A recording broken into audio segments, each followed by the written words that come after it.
இப்ப பொதும்பு வழக்கையே நான் சொல்ல வேண்டிய ஒரு முக்கியமான அம்சம் என்னன்னா, 14 வயசு குழந்தை வந்து முதல்ல தன்னை வந்து இந்த ஆசிரியர் தொடர்ந்து பாலியல் சீண்டல் செய்கிறார் என்ற விஷயத்த சொல்லுது. அப்ப சொல்லும்போது நான் ஜனநாயக மாதர் சங்கத்தினுடைய கவனத்துக்கு வருது. ஆனா அந்த கிராமத்துல உள்ள மற்றவங்க எல்லாம் பொதுமக்கள் எல்லாம் என்ன சொல்றாங்கன்னா, உன்னோட பிள்ளைக்கு இப்பதான் 14 வயசு ஆகுது. இந்த வழக்கு எப்போ முடியும் தெரியுமா? இன்னும் 10 வருஷம் ஆகும். 10 வருஷத்துல உன் குழந்தை வந்து 24 வயசு பொண்ணாயிருவா. அவளுக்கு கல்யாண வயசு வந்துரும். கல்யாண வயசுல நீ வழக்க நடத்திக்கிட்டு இருப்பையா? நீதிமன்றத்துக்கு போவையா? அப்படின்னு அவங்களுடைய பேரண்ட்ஸ பயமுறுத்தினாங்க.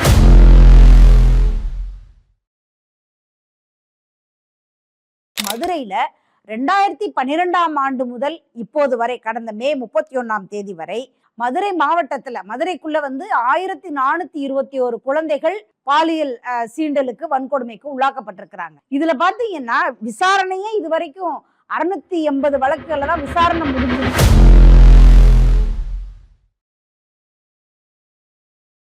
தமிழகத்துல 2023ஆம் ஆண்டு பெண் குழந்தைகளின் மீதான பாலியல் வன்கொடுமைகள் வந்து 4581 பாலியல் வன்கொடுமைகள் தமிழ்நாட்டில் நடந்திருக்குது.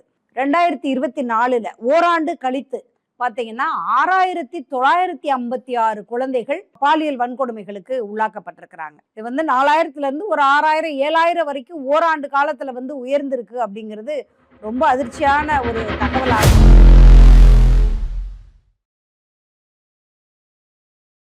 குழந்தையும் தெய்வமும் ஒன்று அப்படின்னு சொல்லி சொல்லுவாங்க. ஆனா இன்னைக்கு தமிழ்நாட்டில் இந்தியாவில் குழந்தைகள் குறிப்பாக பெண் குழந்தைகள் மீதான பொதுவான வன்கொடுமைகளும் சரி பாலியல் வன்கொடுமைகளும் சரி நாளுக்கு நாள் அதிகரிச்சுட்டே போகுது அப்படிங்கிறது ரொம்ப அதிர்ச்சியான விஷயம்.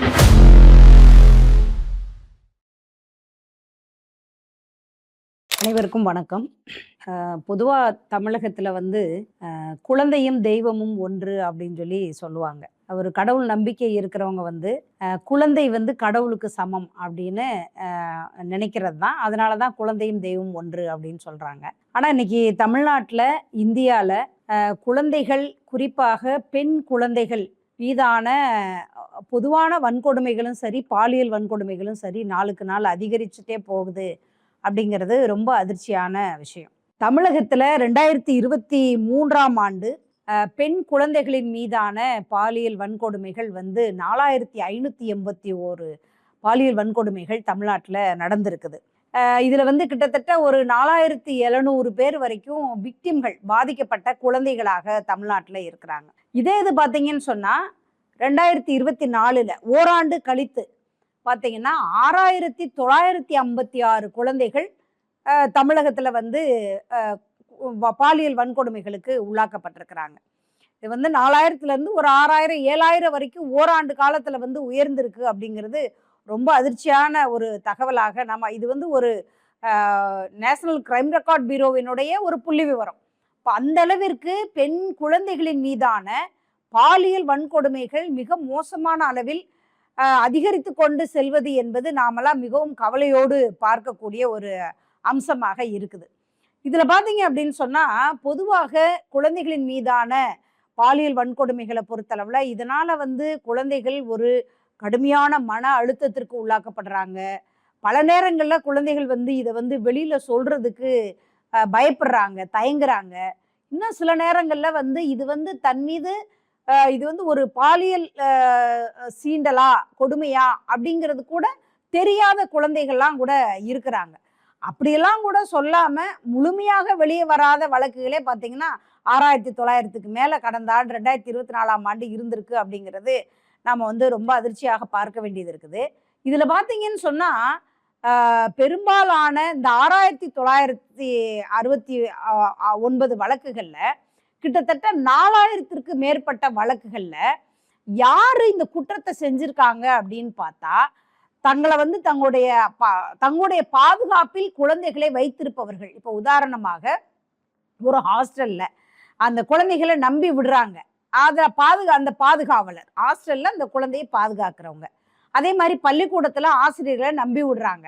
அங்க வந்து ஆசிரியர்கள் தங்களுடைய கஸ்டடியில இருக்கிற குழந்தைகளை மிக மோசமாக பாலியல் வன்கொடுமை செய்தவர்கள் அப்படின்னு பார்த்தோம்னா இதுல வந்து கிட்டத்தட்ட 4000த்திற்கு மேற்பட்ட வழக்குகள் இப்படி இருக்கு அப்படின்னு பார்த்தோம்னா உண்மையிலே வந்து இது குழந்தைகளை எங்க கொண்டு போகுது அப்படிங்கிறது நமக்கு ஒரு மிகப்பெரிய கேள்விக்குறியாக இருக்குது.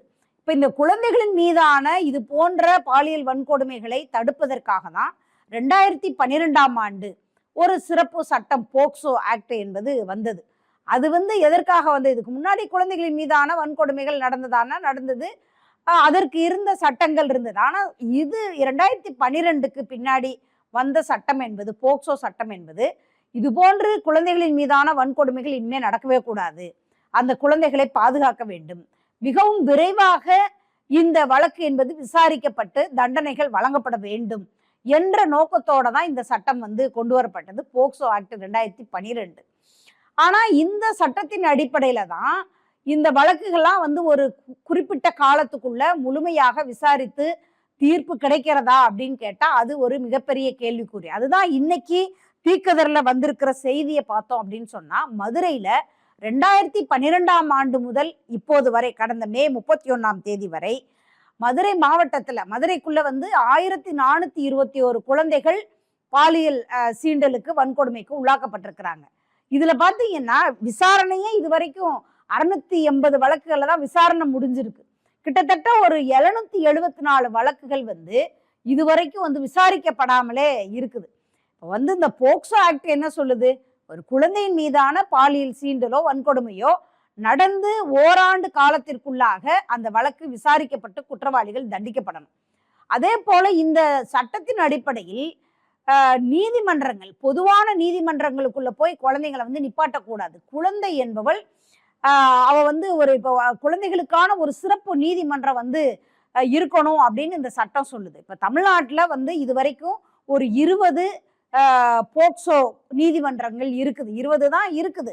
ஆனா பாத்தீங்கன்னா ஒரு வருஷத்துல கிட்டத்தட்ட 7000 வரைக்கும் குழந்தைகள் வந்து பாலியல் வன்கொடுமைக்கு உள்ளாக்கப்படுறாங்க. அப்ப இந்த வழக்குகளை விசாரிப்பதற்கென்று இந்த போக்சோ நீதிமன்றங்கள் இருக்கு பாருங்க, அந்த நீதிமன்றங்கள் போதுமானதாக இருக்குதா அப்படின்னு கேட்டா நிச்சயமா இல்லை.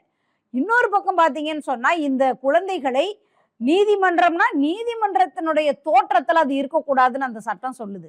இப்ப வந்து ஒரு 4 வயசு 5 வயது குழந்தைக்கு ஒரு பாலியல் சீண்டல் நடந்தது அப்படின்னு சொன்னா அந்த நீதிமன்றத்தில் அந்த குழந்தையிடம் விசாரிக்கின்ற அந்த நீதிபதி அவரும் அந்த குழந்தையும் ஈக்குவலா ஒரே இடத்துலதான் ஒரே லெவல்ல தான் உட்கார்ந்து இருக்கணும். இன்னும் சொல்ல போனா பலூனு அதெல்லாம் வந்து அந்த நீதிமன்றம் அந்த குழந்தைக்கு வந்து அது ஒரு நீதிமன்றம் என்ற ஒரு தோற்றமே ஏற்படக்கூடாது. அது சாதாரணமாக தாங்கள் வந்து ரெகுலராக விளையாடுற அல்லது தாங்கள் இருக்கிற ஒரு இடம் போன்ற ஒரு ஃபீலிங்கை தான் வந்து அது ஏற்படுத்தணும் அப்படின்றதான் இருக்குது. அப்ப இதெல்லாம் வந்து இந்த இந்த முறைகள்ல இந்த நீதிமன்றங்கள் இன்னும் அதிகரிக்கப்பட வேண்டும், வழக்குகள் விரைவாக விசாரிக்கப்படணும். பொதுவா வந்து இப்பெல்லாம் வந்து தமிழ்நாட்டுல அனைத்து இந்திய ஜனநாயக மாதர் சங்கம் தலையிட்ட பல வழக்குகளை எங்களால சொல்ல முடியும். மதுரை மாவட்டம் பொதும்பு அரசு உயர்நிலை பள்ளியில அங்க இருக்கின்ற ஆசிரியரால் தலைமை ஆசிரியரால் வந்து அங்க பாலியல் சீண்டலுக்கு உட்படுத்தப்பட்ட கிட்டத்தட்ட 90க்கும் மேற்பட்ட குழந்தைகள். இந்த குழந்தைங்க வந்து ஒவ்வொரு வருஷமும் படிச்சுட்டு வெளியே போற குழந்தைங்க எல்லாருமே அந்த வாத்தியாரால வந்து பாலியல் சீண்டலுக்கு உட்படுத்தப்பட்டிருக்கிறாங்க. ஆனா யார் இதை சொல்லுவது? ஏன்னா இவங்க வாத்தியாருக்கு அவங்க மேல ஒரு மிகப்பெரிய மரியாதையை அந்த குழந்தைங்க வச்சிருக்கிறாங்க. இதை சொல்ல முடியாம தவித்த குழந்தை ஏதோ ஒரு குழந்தை வெளியே சொன்னோம்னா அவ்வளோ பேர் வந்துட்டாங்க, சொல்றதுக்கு முன் வந்துட்டாங்க. இந்த வழக்கு என்பது ஒரு மிக நீண்ட காலமாக நடந்து அந்த வழக்கு முடிவுல வந்து குற்றவாளிக்கு 30 ஆண்டு காலம் சிறை தண்டனையை வந்து ஜனநாயக மாதர் சங்கம் வாங்கி கொடுத்தோம். அதே போல அந்த குழந்தைகளுக்கு தீருதவியை கிட்டத்தட்ட 1 கோடி ரூபாய் வரை தீருதவியை வந்து நாங்க வாங்கி கொடுத்துருக்குறோம். இப்ப இந்த குழந்தைகள்லாம் வந்து வெளியில வந்து சொல்வதற்கான ஒரு சூழல் எப்படி இருக்கும்? நிச்சயமா இருக்காது பள்ளிகள்ல. இப்ப அதற்குரிய சூழல் ஏற்படுத்தி தரப்பட வேண்டும் என்பதை வந்து ஜனநாயக மாதர் சங்கம் உள்ளிட்ட பல்வேறு பெண்கள் அமைப்புகள் நாங்க வந்து வலியுறுத்துறோம்.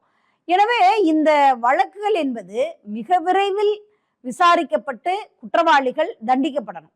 இதுல என்ன அப்படின்னு சொன்னா, இப்ப பொதும்பு வழக்கையே நான் சொல்ல வேண்டிய ஒரு முக்கியமான அம்சம் என்னன்னா, இந்த குழந்தைங்க வந்து வெளியில ஒரு 14 வயசு குழந்தை வந்து முதல்ல தன்னை வந்து இந்த ஆசிரியர் தொடர்ந்து பாலியல் சீண்டல் செய்கிறார் என்ற விஷயத்த சொல்லுது. அப்ப சொல்லும் போது நான் ஜனநாயக மாதர் சங்கத்தினுடைய கவனத்துக்கு வருது. ஆனா அந்த கிராமத்துல உள்ள மற்றவங்க எல்லாம் பொதுமக்கள்லாம் என்ன சொல்றாங்கன்னா, உன்னோட பிள்ளைக்கு இப்பதான் 14 வயசு ஆகுது, இந்த வழக்கு எப்போ முடியும் தெரியுமா? இன்னும் 10 வருஷம் ஆகும், 10 வருஷத்துல உன் குழந்தை வந்து 24 வயசு பொண்ணாயிருவா, அவளுக்கு கல்யாண வயசு வந்துரும். கல்யாண வயசுல நீ வழக்க நடத்திக்கிட்டு இருப்பையா? நீதிமன்றத்துக்கு போவையா? அப்படின்னு அவங்களுடைய பேரண்ட்ஸ பயமுறுத்துனாங்க. இதுதான் அதனாலதான் நாங்க என்ன சொல்றோம்னா, இது மாதிரியான குழந்தைகளின் மீதான பாலியல் வன்கொடுமை அல்லது பாலியல் வன்புணர்வு இந்த மாதிரியான விஷயங்கள் நடக்கும்போது மிக விரைவில் கிட்ட 1 ஆண்டு காலத்திற்குள்ளாக அந்த வழக்கு விசாரிக்கப்பட்டு குற்றவாளிகள் தண்டிக்கப்படணும் அப்படிங்கிறத பெண்கள் அமைப்புகள் தொடர்ந்து நாங்க வலியுறுத்துறோம் அப்படிங்கிறதான். அதே போல பாத்தீங்க அப்படின்னா, பள்ளிக்கூடங்களில் இந்த குழந்தைகளோடு ஆசிரியர்கள் ரொம்ப வந்து ஒரு ஒரு நண்பர்களை போல ரொம்ப நெருக்கமாக இருக்கணும். ஆசிரியர் மாணவர் என்ற ஒரு ஒரு டிஸ்டன்ஸ் வந்து இருந்தது அப்படின்னு சொன்னாலே குழந்தைகள் வந்து இந்த மாதிரியான வன்கொடுமைகள் நடந்தா சொல்லாது. எனவே அதுவும் வந்து அங்க பாதுகாக்கப்படணும். பொதுவாக ஒரு குழந்தை பள்ளிக்கூடத்தில் தனக்கு ஒரு பாலியல் சீண்டல் நடந்தது என்று சொன்னால், அது எந்த டீச்சர்கிட்ட சொன்னாலும் அது வந்து மேல வந்து அவங்களுக்கு மேல இருக்கிற ஹெச்எம்டையோ அல்லது கல்வித்துறை அதிகாரிகள்கிட்டயோ சொல்லணும். அப்படி சொல்லல அப்படின்னு சொன்னா, அந்த எந்த குழந்தை எந்த ஆசிரியரிடம் சொன்னதோ அந்த ஆசிரியரும் இதுல வந்து தண்டிக்கப்பட வேண்டியவங்க அப்படிங்கிறதா போக்சோ சட்டம் சொல்லுது. எனவே இந்த சட்டம் சம்பந்தமாக ஒரு மிக விரிவான ஒரு விழிப்புணர்வு பிரச்சாரங்கள் பள்ளி மாணவ மாணவிகள் மத்தியில கொண்டு செல்ல வேண்டியது இருக்குது. அதே போல வந்து ஆசிரியர்கள் மத்தியில கொண்டு செல்ல வேண்டியது இருக்குது. அப்படி கொண்டு சென்றாதான் இப்படி ஒரு சட்டம் இருக்குது, இந்த சட்டத்தின் கீழ் கண்டிப்பா ஓராண்டு காலத்திற்குள் குற்றவாளி தண்டிக்கப்படுவான் என்ற ஒரு நம்பிக்கை அவர்களுக்கு வரும்போதுதான் இது மாதிரியான குழந்தைகள் மீதான வன்கொடுமை வழக்குகள் வந்து வெளியில வரும். இன்னும் பல இப்ப வெளியில வந்திருக்கிறது ஒரு ஆண்டுக்கு ஒரு 6900 இருக்கலாம். ஆனா இன்னும் வெளியில வராத எண்ணற்ற வழக்குகள் இருக்குது. அப்படியாக வெளியில வராம இதுல வந்து பயந்து போய் குழந்தைகள் இருப்பதால் தான் இது போன்ற குற்றவாளிகள் இன்னும் கூடுதலாக இந்த குற்றத்துல வந்து ஈடுபடுறாங்க அப்படிங்கிறத நம்ம பார்க்க வேண்டியது இருக்கு. எனவே இந்த மதுரை மாவட்டத்தில் தேங்கி கிடக்கின்ற போக்சோ வழக்குகள் இதெல்லாம் வந்து உடனடியாக விசாரித்து குற்றவாளிகள் தண்டிக்கப்படணும். மதுரை மாவட்டம் மட்டும் கிடையாது, தமிழகம் முழுவதிலும் இந்தியா முழுவதிலும் கடந்த 12 ஆண்டுகளில் இந்தியாவில் குழந்தைகளின் மீதான பாலியல் வன்கொடுமை வழக்குகள் 93% உயர்ந்திருக்கின்றது. அதாவது பெண்கள் மீது ரொம்ப அக்கறைப்படுற மோடி அரசு அப்படி சொல்லிக்கொள்கின்ற பெண்களின் மீது நாங்க ரொம்ப அக்கறைப்படுறோம் என்று சொல்லிக்கொள்கின்ற மோடி ஆட்சி காலத்தில் குழந்தைகளின் மீதான பாலியல் வன்கொடுமைகள் 93% உயர்ந்திருக்கின்றது என்பது மிகவும் ஆபத்தான விஷயம். இவங்க குழந்தைகளை பற்றி கவலைப்படுறாங்களா அப்படின்னு கேட்டா நிச்சயமாக இல்லை. எனவே குழந்தைகளை பாதுகாப்போம், குழந்தைகளை கொண்டாடுவோம். கொண்டாடப்பட வேண்டிய குழந்தைகள் இன்றைக்கு இவ்வளவு மோசமான ஒரு வன்கொடுமைகளுக்கு உள்ளாக்கப்படுகின்றார்கள் என்று சொன்னால் சட்டம் சரியாக இருக்கணும். சட்டம் இருந்தா மட்டும் போதாது, நீதிமன்றங்கள் இன்னும் போதாமையான நீதிமன்றங்கள் இருக்கின்றது. நீதிமன்றங்களுடைய எண்ணிக்கை, போக்சோ நீதிமன்றங்களுடைய எண்ணிக்கை உயர்த்தப்படணும். பள்ளியினுடைய பாடத்திட்டங்கள் இன்னும் வந்து மாற்றப்படணும். இதுவரைக்கும் வந்து குழந்தைகளிடம் இது நல்ல தொடுதல் இது கெட்ட தொடுதல் என்று பெண் குழந்தைகளுக்கு சொல்லித்தர்றோம். பள்ளிக்கூடங்கள்ல அதான் நடக்குது. அதாவது இது வந்து நல்ல தொடுதலா கெட்ட தொடுதலா என்று பெண் குழந்தைகள் தெரிந்து கொள்ள வேண்டும் என்ற ஒரு விழிப்புணர்வை வந்து பள்ளிக்கூடங்கள்ல சொல்லி தர்றாங்க. பெண் குழந்தைகளுக்கு இது நல்ல தொடுதலா கெட்ட தொடுதலா என்று சொல்லி தருகின்ற கல்வி நிலையங்கள் மாணவர்கள் அதாவது ஆண்களை பார்த்து இது வந்து நீ பெண் குழந்தைகளையே தொடக்கூடாது என்று சொல்லி தருவது கிடையாது. எனவே பள்ளி பாடத்திட்டமே வந்து மாற்றப்படணும். ஒரு பாலின சமத்துவ பாடத்திட்டங்கள் வந்து கொண்டு செல்லப்படணும். அதே போன்று இது போன்ற குற்றங்கள் அதிகமாகுது அப்படின்னு சொன்னா இன்னைக்கு இருக்கிற அறிவியல் தொழில்நுட்பம் இதன் காரணமாக வந்து பல குற்றவாளிகள் வந்து குழந்தைகள்கிட்ட வந்து ஒரு ஆபாசமான படத்தை காண்பிப்பது, அல்லது இதே போல வந்து நாம இருக்கலாமான்னு கேட்கறது, அல்லது வந்து பல அவங்களுடைய செல்போன்கள்ல பல வீடியோக்களை காண்பிப்பது, இது எல்லாமே வந்து போக்சோ குற்றத்தின் கீழ் அது மிக கடுமையாக தண்டிக்கப்பட வேண்டியது. எனவே இது போன்ற ஒரு அறிவியல் தொழில்நுட்பத்தை மிக தவறாக பயன்படுத்துகின்ற ஒரு சமூகமாக ஒரு பகுதி வந்து சென்று கொண்டிருக்கின்றது. இதெல்லாம் வந்து கடுமையாக தடுத்து நிறுத்தப்பட வேண்டும். குழந்தைகளை கொண்டாடுவோம், குழந்தைகளை பாதுகாப்போம். நன்றி.